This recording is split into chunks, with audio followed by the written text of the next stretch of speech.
Presenta Yerba Salud y Flora, compartiendo nuestro mate. Comprá Yerba Salud y Flora en Revoltijo de Salto y ganate un 0 kilómetro.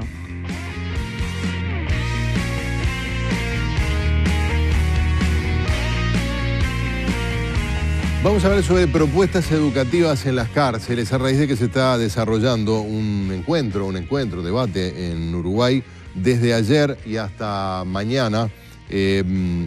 Aquí en Montevideo, en la Intendencia de Montevideo, si no me equivoco, convocado por la gente de ProDerechos, una organización civil que ha trabajado en distintas instancias, política de drogas, salud sexual y reproductiva, no a la baja. Recibimos a Denise Legrand. ¿Cómo te va? Bienvenida. Buenas tardes. Gracias por una pequeñísima aclaración, sí, no menor. El debate es organizado por ProDerechos, pero también por un conjunto bien grande de organizaciones que vienen juntas desde el No a la Baja, como el PIT-CNT, la Federación de Estudiantes, Colectivo Catalejo, Casa de la Cultura Adroyar y Ovejas Negras. Claro, y el tema está referido a las propuestas educativas en el contexto de la cárcel, específicamente. Ese es uno de los componentes. En realidad el debate es el primer debate nacional de seguridad y convivencia, en donde el sistema penal y la cárcel, que parece ser la solución a todo, es uno de los temas en gran debate, pero en realidad los ejes son bastante más amplios. En realidad nosotros tenemos algunas preguntas para hacernos, si más cárcel es la solución, las tengo por acá, si existe otro modelo posible y si la violencia se combate con más violencia. Esos son como los tres ejes que determinan el debate. No, bueno, pero para hacer preguntas no andan con chiquitas, ¿no? Porque la verdad que son las preguntas que a veces son las preguntas que no nos queremos hacer. Y por eso sacamos las resoluciones que sacamos, ¿no? Claro, no, pero sí, está bien, pero aún sin entrar en eso, decir, bueno, está claro que la cárcel es una forma de violentar los derechos de una persona, que sea ajustada a derecho, que nadie haya inventado finalmente algo, no sé si mejor, llamarle mejor, pero la idea de cómo cerrar las cárceles que se manejó durante algún tiempo, ¿no? Hasta ahora no se ha podido lograr, pero hay un gran cuestionamiento sobre la utilidad de, más allá de los elementos de seguridad para algún tipo de delitos particularmente sangrientos o para algún tipo de delincuentes. Bueno, pero vamos a entrar en esos temas si tenemos tiempo, pero déjame presentar a Gabriela Salvini, que es argentina, experta en educación y contextos de encierro, porque también existe la mirada un poco ingenua de decir, bueno, que se reeduquen estudiando, o sea, o que rediman su culpa los presos, la gente que fue procesada por cometer distintos delitos, de que se eduquen o que aprendan un oficio. Y a veces es gente que a duras penas, si terminó algún año de primaria, no sé cómo es la realidad con la que trabajan ustedes, ¿no? Bueno, buenas tardes, muchas gracias por la invitación a conversar. Sí, centralmente nuestra universidad, la Universidad Nacional de San Martín, tiene un programa que es el CUSAM, que funciona dentro de una unidad penal de máxima seguridad, que es la unidad 48 del complejo carcelario de José León Suárez. Esto, para que ustedes tengan una idea, es una de las zonas más pobres de lo que es el conurbano de la ciudad de Buenos Aires, hacia la zona norte. El complejo carcelario está rodeada por una suerte de cantidad de barrios de emergencias o de villas, como quieran denominarlo, y forma parte de un mapa complejo de condiciones de ausencia de derechos y también de violencia, por supuesto. Y en este sentido desarrollamos allí una propuesta académica que es el dictado hasta ahora de 3 carreras universitarias, licenciatura en Sociología, Trabajo Social y una diplomatura en Gestión Cultural, y una cantidad de talleres, algunos orientados al área artística y otros al área del trabajo, porque pensamos que la intervención de la universidad como institución educativa tiene que ser interdisciplinar y estamos pensando brindarle a estos sujetos privados de la libertad herramientas que les permitan transformar primero su propia vida y luego el entorno al que vuelven cuando recuperan la libertad.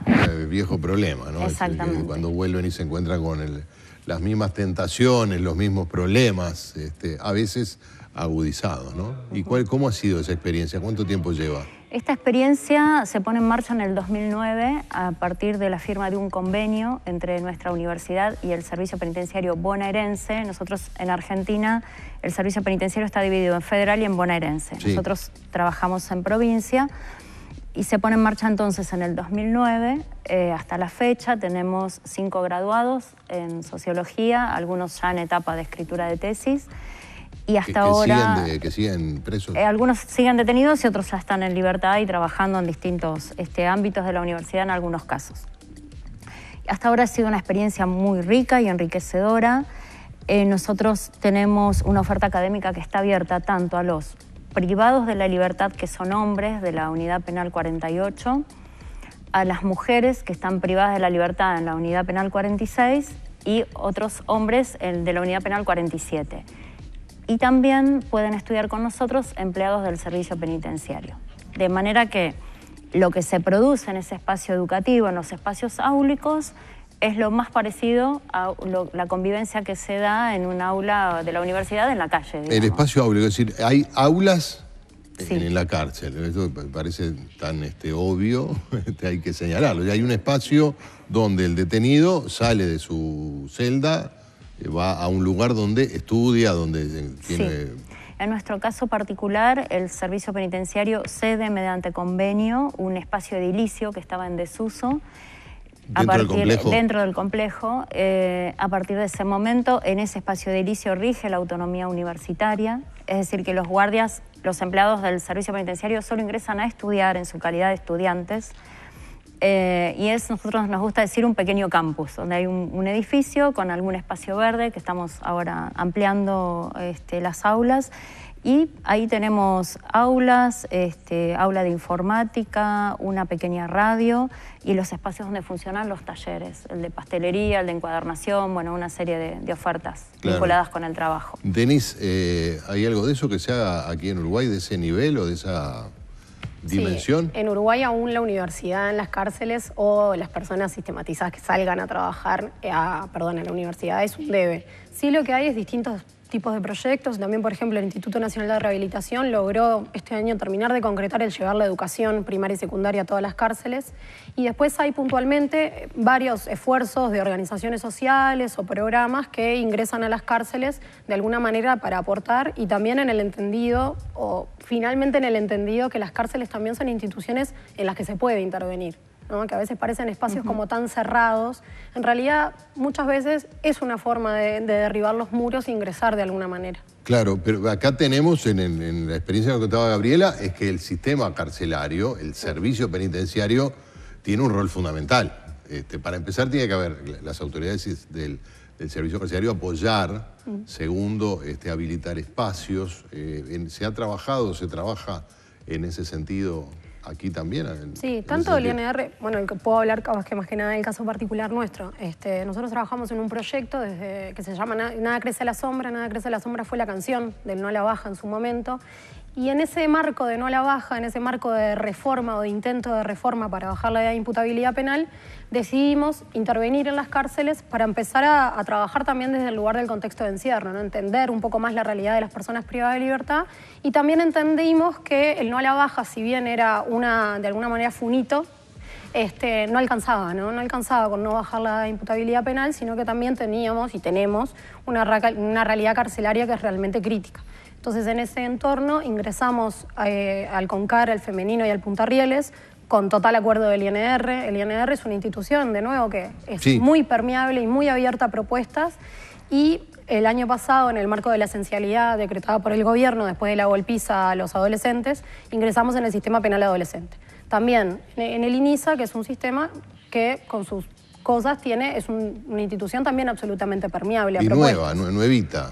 Sí, también. Bueno, que viene cambiando una situación, pero... Que viene cambiando su institucionalidad y buscando una reforma del sistema penal adolescente, que debemos recordar que es un sistema penal que tiene nada más que 520 adolescentes, de los cuales los delitos por los que están procesados no son todos así de graves como se dice, claro. ¿no? Ahora, lo que dijo Fulco, la directora del sistema, hace unos días en la comisión del Senado fue durísimo, ¿no? No es que nos sorprendiera, porque quien más, quien menos sabe las cosas que pasan, pero es una realidad realmente horrible la que se vive en estos institutos, ¿no? Sí, la situación de los adolescentes en conflicto con la ley en Uruguay es realmente preocupante. Y de nuevo, hay que ver quiénes son esos adolescentes, ¿no? Porque mucho se dice de lo que se cree popularmente y en realidad tenemos que saber que de los 520 hay 30 procesados por homicidio. Y es un dato, cuando en realidad se hace mucha campaña en masificar eso. Y realmente también lo que tenemos que aprender o ver qué hacen las cárceles en nuestro país, ¿no? Las cárceles no hacen más que destruir a la persona, porque cuando uno es privado de libertad, y nos invito a imaginarnos privarnos de libertad, tenés que aprender de alguna manera a ser preso, a vivir en un entorno violento, dejás de tener la capacidad de ir al baño cuando querés, de comer cuando querés, de prender y apagar la luz. Cuestiones como muy básicas. Y también de vivir en ese entorno en que tenés 20% más chance de que te maten y por ende la supervivencia empieza a ser una cuestión no solo que el individuo trae, sino que la tiene que generar para sobrevivir. Entonces, también cuando esa persona sale de ese contexto, imaginémonos además un adolescente que está en pleno desarrollo, ¿no? El cerebro se desarrolla hasta los 25 años. Entonces, todo lo que el adolescente absorbe durante esa etapa es determinante para el resto de su vida. De hecho, ya llegó al INISA porque algún problema tuvo, es decir, porque algún problema de adaptabilidad, de convivencia ha presentado, y allí lo que se encuentra es algo aún peor, es decir, es un milagro que en este contexto institucional suponer que alguien pueda socializarse adecuadamente. Sí, un adolescente o un adulto también termina cometiendo un delito por un montón de variables, pero también entre ellas, y mayoritariamente, tenemos que ver la presencia del Estado, ¿no? Cuando una persona es privada de libertad, fallaron muchas otras instituciones antes. Falló la escuela, que lo excluyó, fallaron las políticas sociales, que lo excluyeron, falló la conducta de la persona también, porque hay una cuestión de responsabilidad, y el Estado termina siendo como esa estructura que toma a la persona como última herramienta y que lejos de reconstruir o intentar cambiar una trayectoria de vida, termina por reproducir la propia violencia y terminar condenando y recondenando a la persona, ¿no? Gabriela, ¿ustedes trabajan con jóvenes, con menores? Nosotros trabajamos con mayores de edad, con mayores de 21 años, pero el año pasado hicimos nuestra primera experiencia desde el CUSAN con menores que estaban detenidos y habían terminado la escuela secundaria y reclamaban su derecho a la educación universitaria. Esa fue nuestra primera experiencia de extensión desde el CUSAN, es decir, que fuimos desde CUSAN a llevar el curso de ingreso a la universidad al Instituto de Menores Manuel Belgrano, con buenos resultados, con 2 estudiantes que estaban cursando la carrera de Sociología, pero en este momento, porque ya están sobrepasados de edad, fueron trasladados a otros penales, así que estamos tratando de recomponer esta trayectoria. Yo quería agregar algo en relación a lo que decía Denise, porque me parece central pensar, especialmente en el caso de los jóvenes, que el sujeto privado de la libertad pierde solo el derecho a la movilidad ambulatoria, digamos, a la libertad ambulatoria, no pierde todos los otros derechos. Pero además de esto, al menos en la Argentina, en el conurbano, que es donde más trabajamos en nuestras cárceles, estos sujetos, lamentablemente, han sido privados de muchos otros derechos. Es decir, que previo a la pérdida de la libertad ambulatoria, han perdido otros derechos como el de la salud, la educación, la vivienda, una vida digna, el trabajo, por ejemplo. Entonces, digo, pensar cómo trabajamos adentro de la cárcel nos compromete a pensar el antes y el después de ese sujeto privado de la libertad, porque ahí es donde el Estado y la sociedad en su conjunto tiene la obligación de hacerse cargo de ese sujeto y de esa trayectoria de vida. Digo, va a volver a la sociedad. Bueno, no repitamos los errores que como sociedad cometimos antes de estar privado de la libertad. Seguramente en Argentina o en Buenos Aires, en la provincia, el ambiente social o el discurso público sea igual o parecido o peor o mejor, pero no mucho que el Uruguay. Hay un estado de opinión pública, y esto siempre he dicho con toda la reserva del caso, porque es una porción de la opinión pública, pero en términos generales la gente está preocupada, asustada por problemas de inseguridad, y luego se siente vulnerada en sus derechos y el discurso termina pidiendo todo tipo de condenas y de sanciones, de puniciones y alguna cosa aún peor, ¿no? Eso es lo que uno escucha.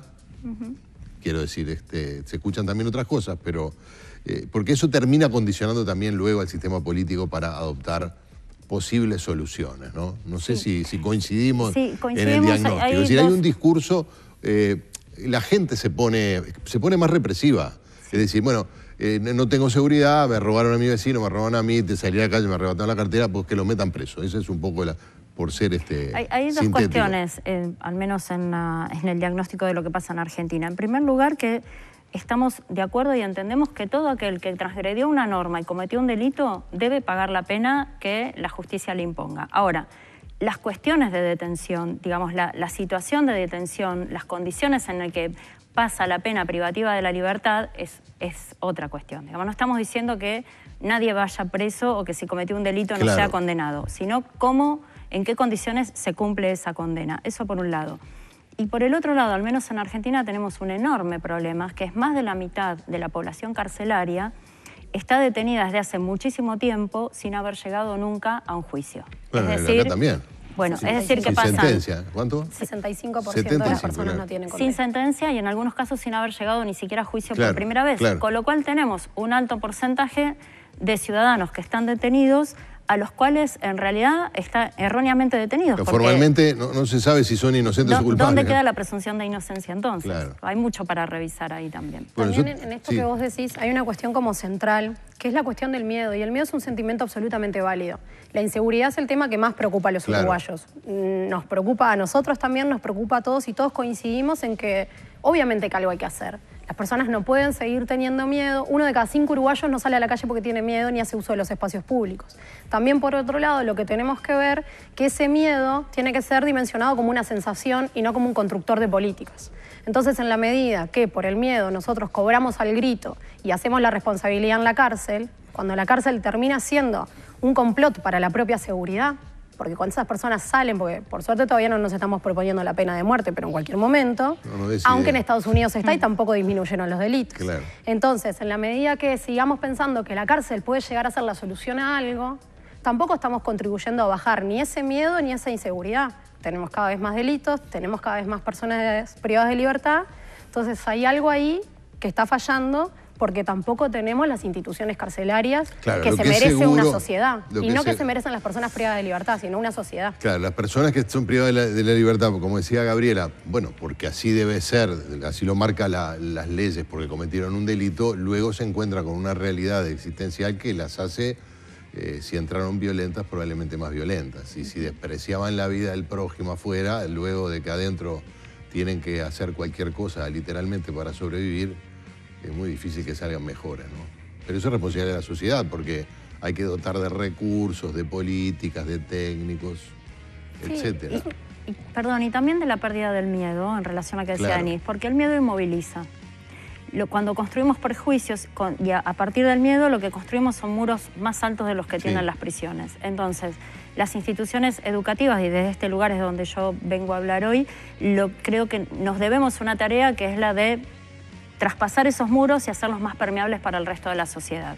Y que la sociedad pueda ingresar en distintos programas y con distintas acciones a la cárcel que permitan conocer a ese sujeto privado de la libertad como lo que luego, cuando la recupere, va a ser un vecino, un ciudadano más. Está claro. Yo les agradezco que nos hayan acompañado.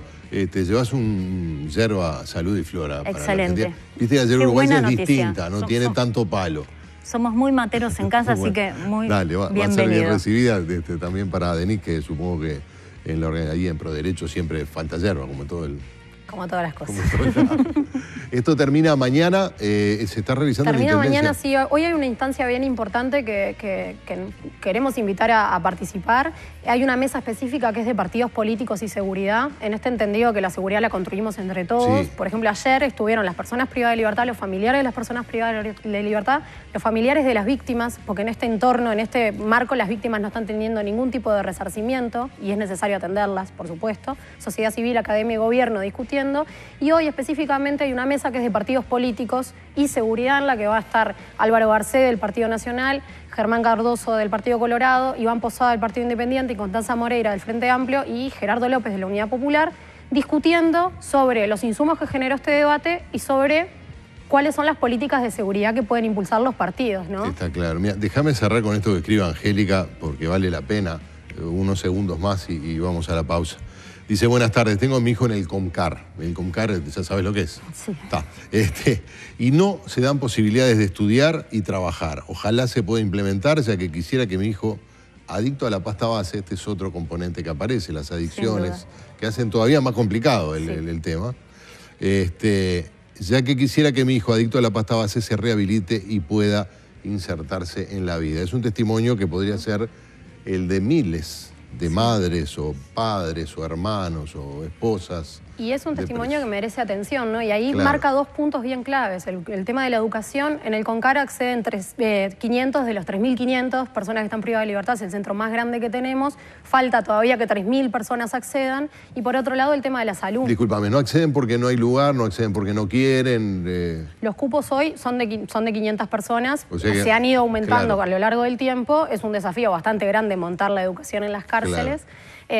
Y por otro lado también el tema de la salud, ¿no? También qué tratamiento hacemos de los usos problemáticos de drogas, cómo tratamos algunos temas para mejorarlos y no para terminar perjudicando aún más. Entonces la consulta de Angélica es más que absolutamente válida y también es la preocupación de seguramente la mayoría de las madres que están de los hijos que están en el CONCAR. Muchas gracias, Gracias a ustedes por la invitación. Por acompañarnos. Si querés te podés quedar por el estudio, vamos a hablar del partido con Argentina, con un periodista deportivo acá del Informativo.